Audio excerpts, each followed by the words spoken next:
Повтроор хэрхэн бодлоо илүү сайн төвчөж повтроо яаж тавих гэдэг талаар өнөөдөр та бүхэндээ зөвлөгөө өгье. Гарт витамины сэтгтэй повтрны 1 2 3 номерууд байна. Энэ номерыг та бүхэнд харж байгаачлаа ямар ч өнгөгүй арсны өнгөөр хувираад өгдөг давуу талтай байгаа. Тэгж 2 3 номер нь шаргал өнгөтэй. 2 номер нь 21 22 номер, 3 номер нь болохоор 23 номерын арсанд тохирч өгнө гэсэн. За би болохоор 23 номер төрөхтэй учраас 3 номерын повтрыг хэрэглэдэг. Повтроо баг зэрэг таган дээр аваад нүүдний гадна хэсгээс төрөөгөө тавшаа хөдөлгөөн.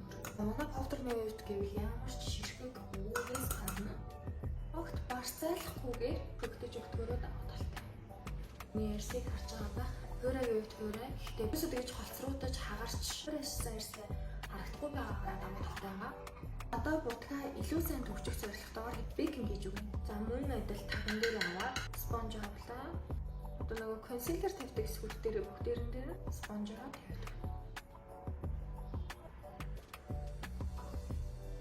Ингэж бейкинг хийж өгснөөр таны илүү их туслагддаг эсгүүл буюу одоо жишээлбэл миний хувьд хамрын бодог хамгийн хурдан хэлж чад байдаг. Та илүү сайн төвчөж туслахад дарж өгөх давуу талтай гэсэн. Гэрэл өгдөг эсгүүл дээр тавьж өгсөн хаагаас багсаараа усгаад өгнө. 1-р сетинг 2-р бейкинг гэсэн яг энэ хоёр дараалал повтроо түрхээд үзээрэй. За ялангуяа тослог арьстай хүмүүс будгаа илүү сайн дүүжиж чадна шүү. Баяртай.